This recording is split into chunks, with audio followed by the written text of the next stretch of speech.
Hello बच्चों, आज हम आप लोगों के लिए आए हैं क्लास 12th की केमिस्ट्री, जिसमें आज हम पढ़ेंगे पहले लेसन विलियन की बात करते हैं। विलियन को इंग्लिश में क्या बोलते हैं? सॉल्यूशन बोलते हैं। देखिएगा, विलियन जो एक शब्द है, इस विलियन का शाब्दिक अर्थ, देखिए शब्दों में बहुत बड़े राज होते हैं। ठीक है, बहुत सारी चीजें होती हैं जिसको हम लोग शब्दों से ही जान जाते हैं। विलियन का शाब्दिक अर्थ घोल होता है। विलयन का शाब्दिक अर्थ क्या है? एक प्रकार से घोल है। हम जानते हैं जब हम दो चीजों को एक दूसरे में अगर घोल रहे हैं, मिला रहे हैं, तो हम उसको मिश्रण का भी नाम दे सकते हैं। किसका नाम दे सकते हैं? मिश्रण का नाम दे सकते हैं। और हमने अपने पिछले क्लास में पढ़ा है कि मिश्रण दो प्रकार का होता है। एक मिश्रण क्या होता है?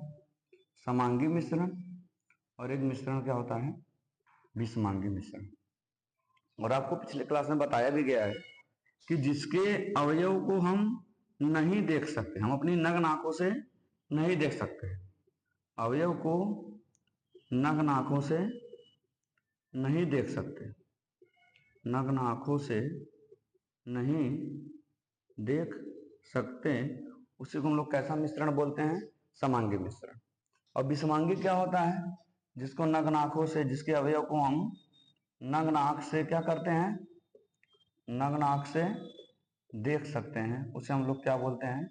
विषमांगी मिश्रण। तो आप जानते हैं कि जब हम कोई चीज घोल रहे हैं तो हम जानते हैं कि उसके अवयव को हम लोग देख नहीं सकते, नग्न आंखों से देख नहीं सकते हैं। तो हम बोल सकते हैं कि हमारा जो विलयन है वो कैसा मिश्रण है? समांगी मिश्रण। विलयन कैसा मिश्रण है? समांगी मिश्रण। परिभाषित कर सकते हैं कि दो या दो से अधिक, दो या दो से अधिक पदार्थों के, दो या दो से अधिक, दो या दो से अधिक पदार्थों के समांगी मिश्रण को, कैसे मिश्रण को? समांगी मिश्रण को विलयन कहते हैं।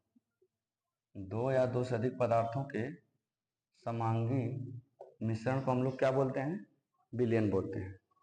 तो हम देखते हैं कि दो चीजों को जब हम मिला रहे हैं, मिश्रित कर रहे हैं, तो हम उसको क्या बोल रहे हैं? विलयन बोल रहे हैं। दो या दो से अधिक पदार्थों के समांगी मिश्रण को हम लोग क्या बोल रहे हैं? विलयन बोल रहे हैं। तो हम बोल सकते हैं कि हमारा जो मिश्रण बनाने के लिए, विलयन बनाने के लिए हम लोग जिन चीजों का उपयोग कर रहे हैं, उन चीजों के उपयोग को क्या बोलते हैं?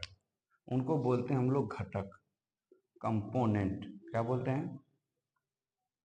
कंपोनेंट। तो हम बोल सकते हैं कि कंपोनेंट क्या होता है। देखिए, कंपोनेंट क्या होता है, घटक क्या होते हैं। ठीक है, विलयन के जो अवयव होते हैं, विलयन के अवयव, कहने का मतलब यह है कि विलयन बनाने के लिए हम लोग जिन चीजों को कंबाइन करते हैं, उसी को हम लोग उसके क्या बोलते हैं? घटक बोलते हैं। विलयन के अवयव को क्या कहते हैं? घटक कहते हैं। विलयन के अवयव को क्या बोलते हैं हम लोग? घटक बोलते हैं। मुख्य रूप से विलयन के दो घटक होते हैं। मुख्य रूप से विलयन के कितने घटक होते हैं? दो घटक। विलयन के दो घटक होते हैं। कौन कौन घटक होते हैं? एक है विलेय और दूसरा है विलायक। एक विलेय है और एक क्या है? विलायक है। विलेय जो होता है उसको इंग्लिश में बोलते हैं सैल्यूट, और जो विलायक होता है उसको बोलते हैं सॉल्वेंट। जो विलेय और सैल्यूट है, और विलेय जो विलायक हो क्या है? सॉल्वेंट है। विलेय क्या होता है? विलयन में जिसकी मात्रा कम होती है उसे विलेय कहते हैं।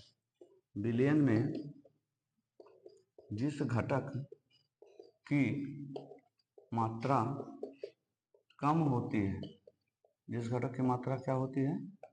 कम होती है, उसे हम लोग क्या कहते हैं? विलेय कहते हैं। और जिस घटक की मात्रा अधिक होती है, विलयन में जिस घटक की मात्रा विलयन में जिस घटक की मात्रा अधिक होती है, अधिक होती है उसे हम लोग क्या बोलते हैं, विलायक कहते हैं। विलयन में जिस घटक की मात्रा कम होती है उसे विलेय, और विलयन में जिस घटक की मात्रा अधिक होती है उसे विलायक कहते हैं। कि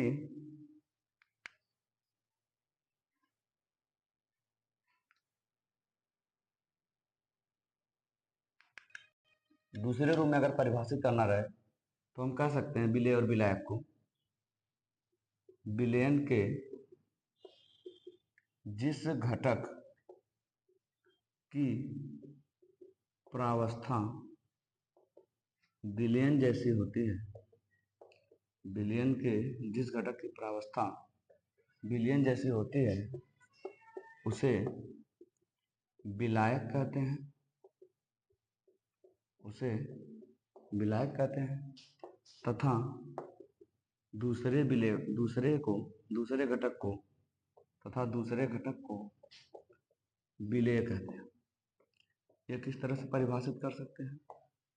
और एक दूसरे रूप में अगर कहा जाए तो विलयन के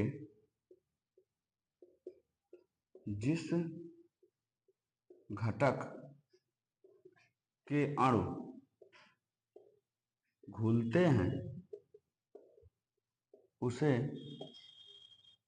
विलेय कहते हैं, उसे विलेय कहते हैं। तथा दूसरे घटक को विलायक कहते हैं। दूसरे घटक, अगर उदाहरण की बात की जाए तो हम कह रहे हैं कि चीनी, एग्जाम्पल, चीनी को हम लोग क्या कर रहे हैं, पानी में मिला रहे हैं, तो हम जानते हैं एक शरबत बनता है। ये शरबत जो होता है वो एक प्रकार का बच्चों घोल होता है जिसको हम लोग विलयन का नाम दे सकते हैं।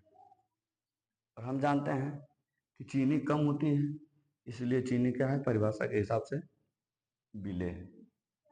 पानी क्या है, विलायक है, क्योंकि इसकी मात्रा क्या होती है, ज्यादा होती है। क्या होती है, ज्यादा होती है। दूसरे परिभाषा को अगर देखा जाए तो विलयन के जिस घटक की प्रावस्था विलयन जैसी होती है उसे विलायक कहते हैं। हम जानते हैं विलयन भी द्रव अवस्था में होता है और पानी भी द्रव अवस्था में होता है, तो पानी को हम लोग क्या बोलेंगे, विलायक बोलेंगे, और दूसरे को क्या बोलेंगे, विलेय।